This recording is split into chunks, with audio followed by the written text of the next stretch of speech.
All right, well, we're here with Al Globus at San Jose State University. Thank you very much for joining us today.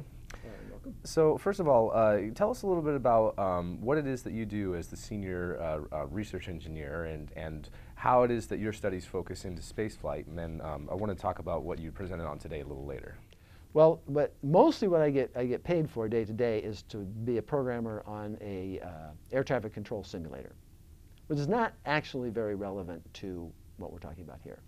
There is a piece of my job that is, and there is a contest that a couple of guys, including myself, initiated, and it's still going on, that every year kids from around the world design space settlements or write short stories about space settlements or elucidate some aspect of space settlements. They send them to us, and we judge those entries. It's a contest. It's been going on for our 20th year. The 20th contest just completed.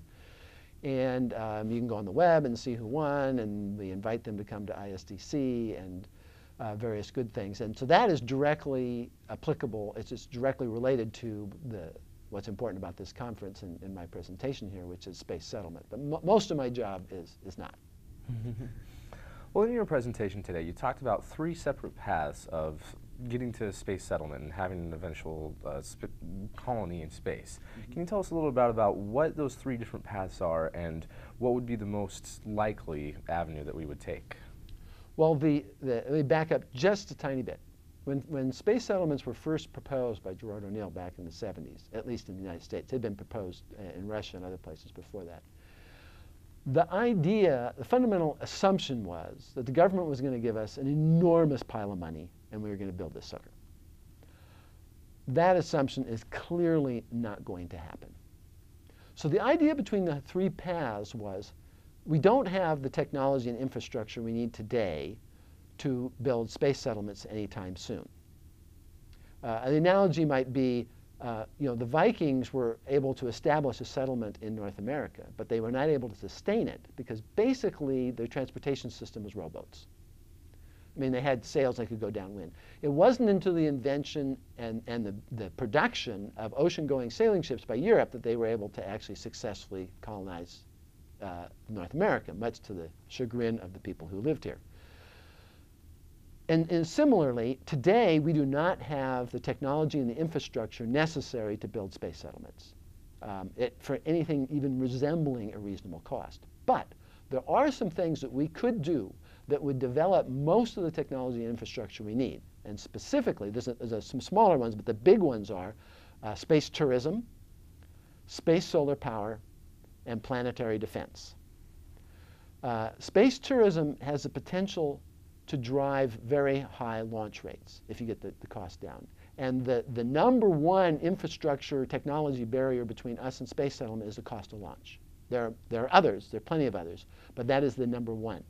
And space tourism has the potential, if you get the price down enough, to drive us to tens of thousands of launches per year, as opposed to less than 100 today. And space solar power, also if successful, it's hard to do, but if successful, has the potential to make profitable tens of thousands of launches per year in order to, and the energy market is clearly large and growing.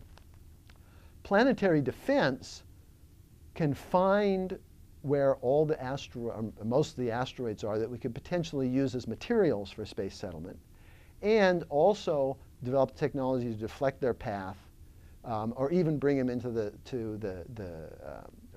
Earth-Moon system, for exploitation. And this is a core function of government: provide for the common defense. Okay? There are a couple of asteroid mining companies, and so maybe there's actually a way to make a profit off of asteroid retrieval and so forth and so on in the relatively near term, meaning 5 to 10 years or something like that. In my judgment, that may be very difficult to do. But in any case, these are three things that make perfect sense to do in and of themselves, if things go well. If tourism goes well, then it makes sense to build lots of hotels. If space solar power goes well, it makes sense to build lots of space solar power satellites. We simply have to do planetary defense. If we don't, we're all going to die, literally. Okay, we don't know when, but it's going to happen. So if we do those three things, we will get a lot of what we need. We will get a great transportation system, we'll get that out of space tourism, out of space solar power.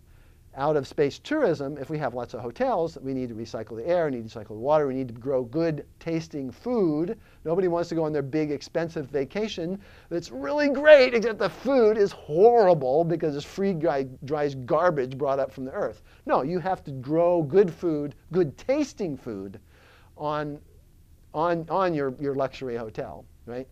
And so we'll get life support, we'll get launch. From space solar power, we get launch, and we get building very large structures, because you'd like these solar power satellites, you'd like to build them in kilometer scale, which is significantly bigger than the smallest space settlements could, on the order of a few hundred meters, actually, in dimension for free space settlements. Is plausible, way to live.